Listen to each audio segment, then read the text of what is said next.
Yo, what's good, Josh? Your boy J12. I am the host of J12 TV. Y'all see the backdrop, so y'all already know we back to talk about the Shy Season 7. I think it would be an understatement to say that this season had a lot of ups and downs. To me, it started off really good, but then over time, some of the storylines that they try to insert into the season started to fizzle out real quick. And that's what I'm really here to address in this video. I'm going to go over some of the better storylines in this season, as well as some of those that they probably could have kept. All of this is my opinion, obviously. You don't got to agree. But if you don't agree, just type in the comments what you don't agree with. Let's have a conversation. Don't just be watching the video scrunching your face like, what is bro talking about? I was so happy to see Kenya come back this season. I couldn't wait to see her and Pastor Z make amends. Feel me? If that was one of your favorite storylines this season, let's talk about it. Because, yeah. That said, though, y'all already know what y'all gotta do before I get into a yap. And if you like anything I gotta say in this video, just like, comment, share, subscribe, do all those things. Y'all already know the goal for YouTube channel is 1,000 subscribers before DreamCon 2026. We're trying to touch 2,000 supporters on TikTok around the same time. Before I get into these storylines, though, I just want to thank each and every one of y'all for supporting this TikTok page, getting us to 500 followers. Y'all are amazing. We go keep running it up as we should. By the way, was I the only one who didn't know you couldn't make a playlist on TikTok unless you had 10,000 followers? Like TikTok, I'm literally a 20th of the way there. Are you shitting me? All right, so we just go mix and match some of these good and bad storylines that occurred throughout the season. Starting with this one. Now, this season, we got more of a focus on Pastor Zeke's family, introducing his ex-wife and her mother. And to me, personally, they didn't really bring much of anything to this season. Like, I guess it was good to get introduced to his extended family, because obviously the show is trying to set up Pastor Zeke and his ex-wife getting back together. But like, this adds nothing to the plot. There's nothing that these characters are really going through to make me feel anything when they're getting back together, because they already went through all day bad shit. The worst that they probably went through this season together as a family was mother exposing that his ex-wife cheated, and Kenya harboring Zay's gun for whatever reason. Most that happens in this storyline is that the pastor and his ex-wife are starting to rekindle their love for each other, which is a good thing. But by the end of the season, we have no payoff in these interactions at all. On top of the fact that this was introduced later in the season, we got this storyline that doesn't even come all the way together by the end of the season, taking up runtime in the episode for what? Just start it up back again in the next season. It's out of respect for the fans, right? Don't lead us on with this storyline that's not really going anywhere until the next season. I'm a fan of character development, and Pastor Zeke, as I've said before, has some of the best character development in the season. I'm also a fan of resolution too, and the show does a great job of leaving storylines open-ended, but then at times they don't revisit that storyline in the next season. So like, is this going to be one that they talk about in the next season? I don't know. Are we going to see the great Felicia Rashad, who didn't really get much burn this season at all, come back in the season 8? I don't know. Also, what was the point of bringing Kenya back if her father, or her mother weren't going to have significant screen time throughout the season? Y'all sent her away in the beginning of the season, brought her back, and then she did nothing but complain and wallow for the rest of the season? She had all right to do, but like, just why? Like, she didn't even rekindle shit for real with Papa. So yeah, I'm gonna put this in the bad storyline column. We're on the topic of Papa. Let's talk about Papa and his storyline this season real quick. If he wasn't running with the pastor or on that podcast, I don't really know much of what bro was doing. I'm gonna be honest. I do think his storyline towards the beginning of the season, where he first gave Pastor Zeke to church, was worth expanding on, but I guess the Shy did it. His mom just tells Papa one time, your father would be so disappointed you giving up the church like this. First of all, why is it even Papa's jurisdiction to give up the church when his mother's still alive? But anyway, yeah, I just feel like we could have got more from that storyline though. We could have had Nuck out in these streets, maybe bringing bad attention to the church, leading to it maybe getting shot up or something. I don't know. It just makes it feel like, what was the point in Papa's mother even stressing him giving the church to the pastor? Why does Pastor Stanley even hate Pastor Zeke to begin with? I mean, we know he's not the best individual, but it doesn't come back around in the season. What's the point in even bringing it up within the season? Like, why even have Papa and his mom have that conversation if it's not going to lead to anything throughout the season? But like I said, other than him running with Pastor Charles and Zeke,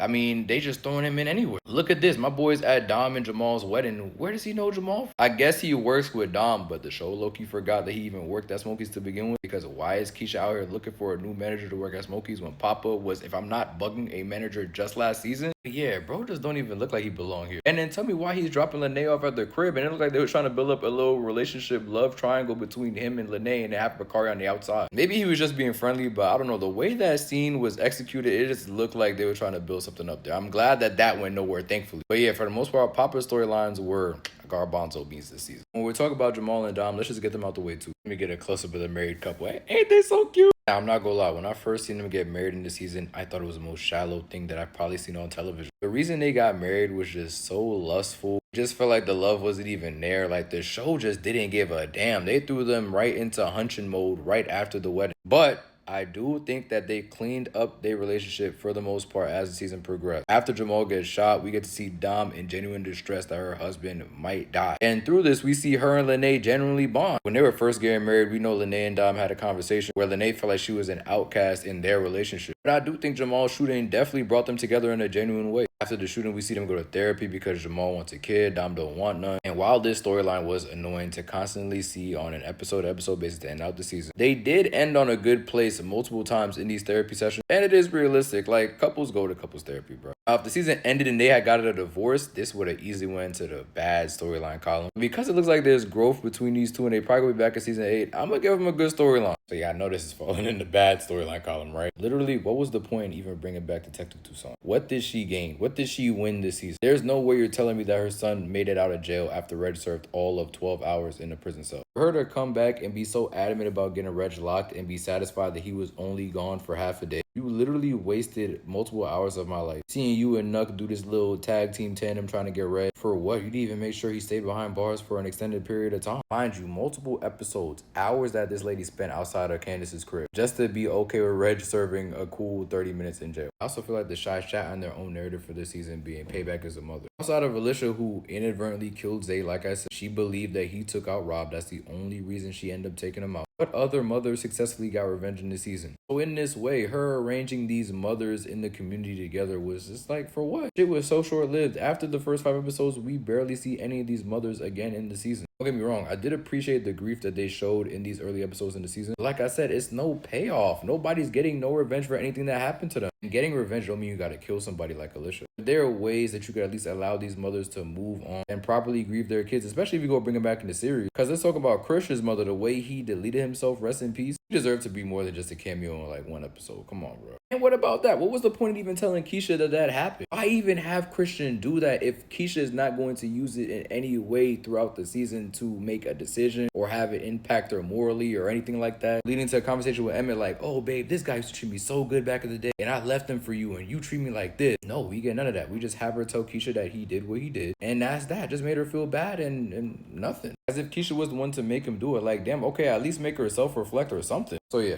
bad storyline. I think that goes without saying. Storyline that I thought was good this season though was between Bakari and Professor Gardner. Now we don't get that many scenes between Bakari and Professor Gardner this season as much as I would like because I'm a big Kadeem Hardison fan. Love Dwayne Wayne. Shout out A Different World. I love his character on the show too. And I also love his dynamic between him and Bakari. I don't know if the actor had constraints in his schedule. He's not really in too many episodes this season. I think he's about like a handful, like 5. But when they're on screen together, when the professor is talking about Bakari, you can generally feel that he wants what's best for this boy. We knew that from day one when we went to step to Duda about Bakari, telling him to let him go. The professor sees his son in Bakari the same way that Bakari sees a father in him. And I love that they resolved the season with them admitting this to each other. I'm looking forward to their storyline being expanded on even further in season 8. Good storyline. Quick disclaimer, if it wasn't obvious, I'm not going to have time to talk about all the storylines this season. But if y'all want a part 2 though, definitely let me know in the comments because there's a lot more to talk about when it comes to this season. I'm going to leave y'all with 2 more storylines though. This one focuses on Reg in the second half of the season when he gets kicked out of Jake's apartment after shooting Emmett and he ends up moving in with Candace. Now, for the most part, this interaction was cool throughout. We immediately get a connection with Candace and Keith, them being cousins. This is Reg's girlfriend, so they're setting her up potentially to be around in the shop for a little while. It wasn't until the botched jewelry store heist where things went left for this character in my opinion. Now, Alicia take you under her wing, you become her mentee. I'm not that mad at that, right? But why did you agree to go with Reg on this run if he was going to end up not only being scared, but moving scary entirely, texting Alicia his location? And then when he gets out of jail, you attach to his hip, acting like everything is good. Talking about some, oh man, I can't wait to go to Tulum with you, baby. And Reg is going for all this. That's the worst part. Like, Reg, how are you still allowing this lady to be in your circle? I'm not saying you got to take her out, but damn, practice what you preach a little bit. She ratted on you one time, you think she's not going to rat on you again? Look at her character right here, looking like a deer in headlights. You caused this. That was a bad story lineup that wasn't obvious, but we're going to talk about one of the best ones in the season to wrap up this video. Now, I'm not going to lie, when they gave Jada cancer again, I was not a fan at all. Absolutely hated it, but because of the realism, I let it ride. The way the Shy Riders ended up cooking with this storyline, and the craziest thing is Jada's already accepted the fact that she's probably going to go, that there's no way she's going to heal from the second wave of cancer. Obviously, it's still very sad seeing her have to go through and deal with all this. I think the actors around Yolanda Ross deserve a lot of credit as well. Displaying the emotion they do on a scene-to-scene basis when Jada breaks the news to them about her cancer coming back, and just being more and more accepting that her time has come. Shout out to Yolanda Ross, you will be missed. This storyline did wonders for Emmett and Darnell's characters. They gave them things I didn't even think they needed at this point in the series. We're looking forward to their interactions in season 8. I know they probably gonna have their hard time, but I think the bond between the father and son is only going to grow now that Jada's unfortunately gone. Plus, Jada lives on and Emmett and Keisha's daughter too, so it's all good. Love the way they respected Jada's transitioning, her and Keisha's interactions this season as well. Great storyline, probably the best one of this season. Like I said, if you rock with this video, definitely leave it in the comments so I know to make a part 2. Let me know in the comments what was your favorite and least favorite storyline of this season.